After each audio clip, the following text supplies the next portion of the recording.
का model paper भी upload है। जल्द ही एक और मॉडल पेपर आने वाला है, उसका वीडियो भी अच्छे से देख लेना। बाकी उन सभी का पीडीएफ आप डाउनलोड कर सकते हो, लिंक डिस्क्रिप्शन बॉक्स में दिया गया है। मैं करता हूँ वीडियो के एग्जाम के लिए ऑल द बेस्ट। खुश रहिए, पढ़ते रहिए, मुस्कुराते रहिए। और सुनिए, अगर आप कक्षा 10वीं में जाना चाहते हैं तो आपके लिए एक कोर्स ही हम लॉन्च करने वाले हैं, जो कि जल्द ही लॉन्च करेंगे और गर्मी में बकायदे उसकी क्लासेस होंगी। अगर आप 10वीं की बेहतरीन प्रिपरेशन करना चाहते हो तो मेरे साथ जुड़िएगा जरूर, बहुत फायदा मिलेगा। वीडियो के करता हूँ एग्जाम के लिए ऑल द बेस्ट। खुश रहिए, पढ़ते रहिए, मुस्कुराते रहिए। Bye bye. We are live now. Welcome to Middle Education. लीजिए स्टूडेंट्स, अब आपके सामने मोस्ट आईएमपी क्वेश्चंस का एक अंतिम वीडियो लेकर के आ चुका हूं। अगर आप इस वीडियो को बहुत अच्छे से और एंड तक देखते हैं, डेफिनेटली एग्जाम में सबसे अच्छा स्कोर गेन करेंगे एंड अपने स्कूल के टॉपर भी बनेंगे। मैंने बाकायदे ब्लूप्रिंट एक एक चीज को बहुत अच्छे से और आसान भाषा में कवर किया है।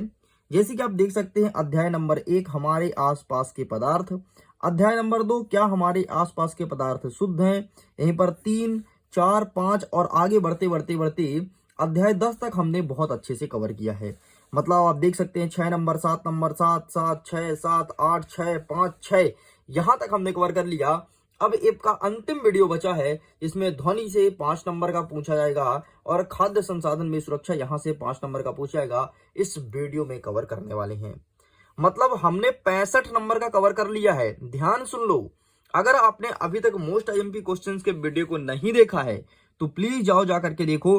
65 नंबर कवर कर दिया गया है और ये अंतिम वीडियो जिसमें 10 नंबर का फिर से कवर करने वाले हैं। अगर आप वीडियो को बहुत अच्छे से देखेंगे, सबसे अच्छे नंबर लेकर के आएंगे, चाहे आपके स्कूल में कोई भी सेट आए, डेफिनेटली अच्छा स्कोर गेन करने वाले हैं।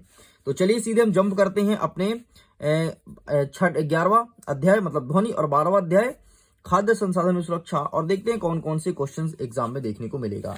लेकिन उसके पहले एक नजर रखते हैं, ध्वनि वाले चैप्टर से 4 नंबर के क्वेश्चंस आएंगे, एक मतलब बड़े वाले क्वेश्चन प्रिपेयर करना है।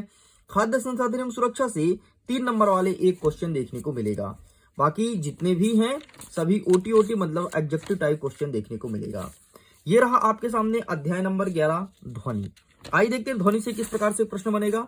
तो सबसे पहले आपको देखना है कि चमगादड़ अपना शिकार पकड़ने के लिए पराध्वनि का उपयोग किस प्रकार करता है, कारण लिखिए। तो चमगादड़ द्वारा पराध्वनि उत्सर्जित होती है तथा अवरोध का कांटों द्वारा परिवर्तित होती है। चमगादड़ गहन अंधकार में अपने भोजन को खोजने के लिए उड़ते समय पराध्वनि उत्सर्जित करता है और तथा परावर्तन के पश्चात इसका संसूचन करता है। बाकी इस प्रकार से आपको पूरा पूरा लिखना है। आप चित्र देख सकते हैं, ज्यादा बेहतर हो अगर आप चित्र बना करके आए। चित्र बना करके आएंगे तो डेफिनेटली थोड़ी आपके और अच्छे नंबर मिलने के चांसेस बढ़ जाएंगे। नेक्स्ट आपके एग्जाम में पूछा जाएगा एक अलग सेट में पराध्वनि के अनुप्रयोग को बताइए। तो सिंपल सा आपको लिखना है, पराध्वनि का उपयोग उन भागों को साफ करने में किया जाता है जहां तक पहुंचना कठिन होता है, जैसे सर्पीला नली, ठीक है, विषम आकार के पुर्जे, इलेक्ट्रॉनिक अवयव, etcetera etcetera. And second point है, पराध्वनि का उपयोग ध्वनि के ब्लॉकों में दरारों तथा अन्य दोषों को पता लगाने के लिए किया जाता है। एंड यहाँ पर तीसरा पॉइंट है, पराध्वनि तरंगों को हृदय के भागों में परावर्तित करा के हृदय का प्रतिबिंब बनाया जाता है और इस तकनीक को क्या कहते हैं, इकोकार्डियोग्राफी कहते हैं। ये मत लिखना, बस आप इतना लिखकर काम चला सकते हो। और एक अंतिम पॉइंट लिख देना कि पराध्वनि का उपयोग गुर्दों की पथरी के बारीकी कणों में उपयोग किया जाता है।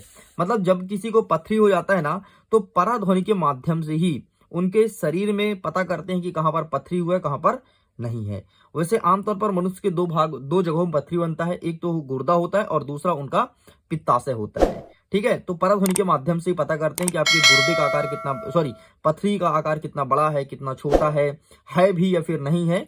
तो ये सब आपको पराध्वनि के माध्यम से ही पता चलता है, इस चीज को ध्यान रखिएगा। नेक्स्ट कहता है, प्रतिध्वनि किसे कहते हैं।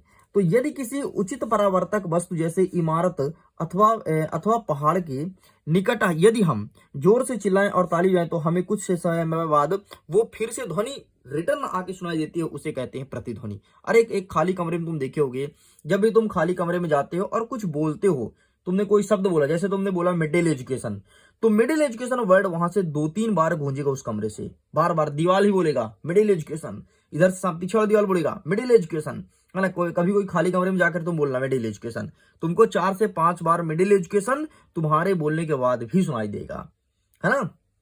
इसे कहते हैं प्रतिध्वनि, मतलब ध्वनि को टकरा करके रिटर्न आना, इसे प्रतिध्वनि कहते हैं। नेक्स्ट आपके एग्जाम में 2 प्रश्न और बनेगा इस चैप्टर से। संपीड़न और विदलन किसे कहते हैं, इसे देख लेना। संपीड़न मतलब होता है पास पास और विदलन मतलब होता है दूर दूर।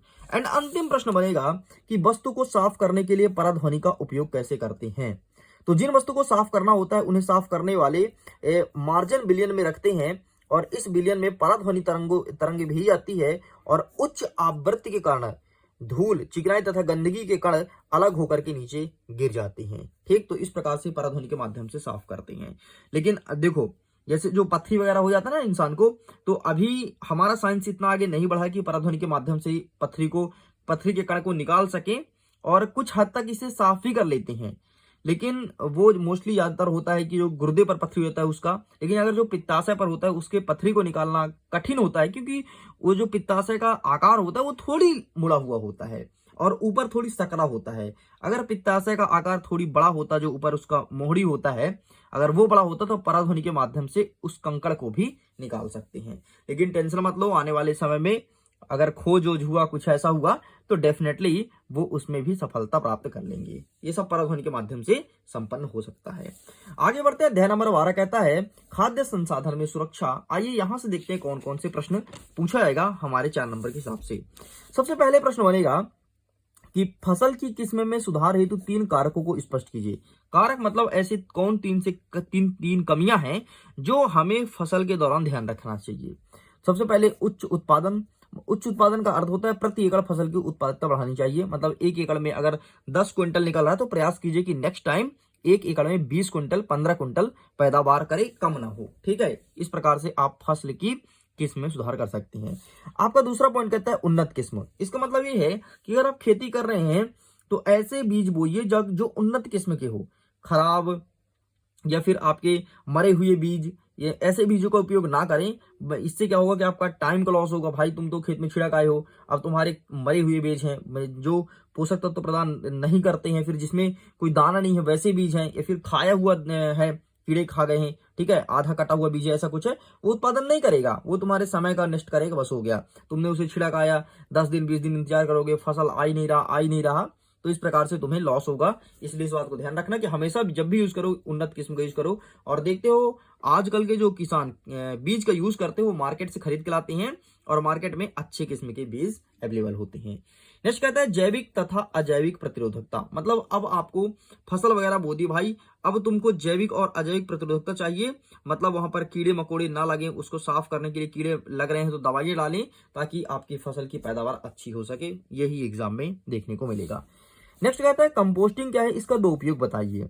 तो कंपोस्टिंग प्रक्रिया कृषि अपशिष्ट पदार्थ जैसे पशुओं के मलमूत्र, सब्जियों के छिलके, कचरा और जानवरों का परित्याग और घरेलू कचरा, सीवेज कचरे आदि के फेंकने से खरपतवार गड्ढे में ही उत्पन्न होते हैं, जिसे कहते हैं वर्म कंपोस्टिंग। वैसे इसके लिए आप देखे होंगे कि केचुए का सबसे ज्यादा उपयोग करते हैं, है ना। मतलब कहीं पर गोबर ओबर है, कुछ भी है, फिर कचरे वगैरह डाल दिए और उसमें पानी भर के केचुए छोड़ देते हैं, उससे एक अच्छी खाद बनती है। केचुए उस गंदगी को खाते हैं और खाने के बाद केचुए उस वहीं पर पॉटी करते हैं और वो जो बीज वगैरह होता है, सॉरी जो गोबर वगैरह होता है, उसको बढ़िया छोटे छोटे बारीक कणों में तोड़ देते हैं और वह सबसे अच्छा खाद बनकर उभरता है, जो कि फसल के लिए सबसे अच्छा और उपजाऊ होता है। नेक्स्ट हमारे एग्जाम में आएगा कि फसल सुरक्षा प्रबंधन हेतु 3 उपाय लिखिए। किस प्रकार से हम फसल को सुरक्षित कर सकते हैं। तो सिंपल सा, खरपतवार कीटनाशक को मार करके, ठीक है, और फसलों की सुरक्षा करके। इसके साथ हम देखते हैं कि फसल पर समय समय पर कई प्रकार की निरोधक दवाई का उपयोग करके, फसल का चक्रण करके, मिश्रित फसल लगा करके हम फसल का प्रबंधन कर सकते हैं। नेक्स्ट हमारे एग्जाम में आएगा मिश्रित फसल के 2 लाभ बताइए। एग्जाम में 100% देखने को मिलेगा और एक सेटों में ये भी पूछ रहा है कि मिश्रित फसल क्या कहलाता है, इसे लिखिए। ठीक है जी। नेक्स्ट आपके एग्जाम में पूछा जाएगा कि रबी और खरीफ की फसलें किसे कहते हैं, है ना, क्या होता है एंड इसके एग्जाम्पल। तो जरा ध्यान समझना।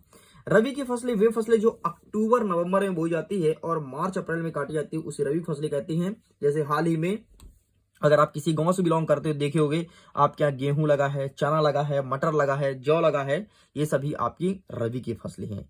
लेकिन मैं खरीफ की फसलें की बात करूं तो वे फसलें जून जुलाई में बोई जाती है और सितंबर अक्टूबर में काटी जाती है, मतलब बरसात की ऋतु में बोई जाती है। अब बरसात में आप देखते हो चावल होता है, मक्का होता है, अरहर वगैरह होता है, ये सब बरसात में बो जाती है। लेकिन अरहर को आप यहाँ पर खरीफ की फसलें में ना लिखें तो बेहतर होगा, क्योंकि अरहर का जो फसल होता है ना वो एक वर्षीय फसल होता है ना, बो दो फिर 1 साल बाद अरहर काटा जाता है। ठीक है जी, तो इसलिए यहाँ पे ना लिखें तो बेहतर होगा।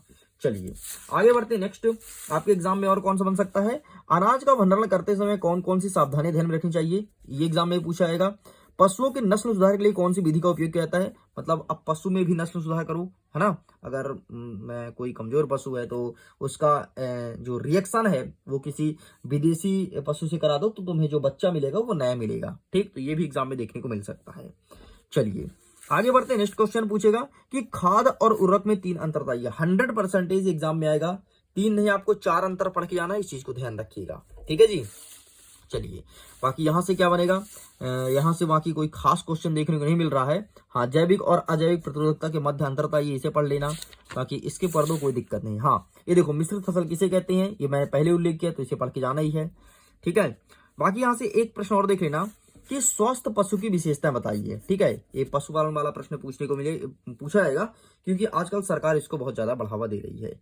इस प्रकार से स्टूडेंट्स पूरा का पूरा आपका मोस्ट आईएमपी क्वेश्चंस कंप्लीट होते हैं। अध्याय नंबर 1 से लेकर के 12 तक सब कवर कर दिया हूं।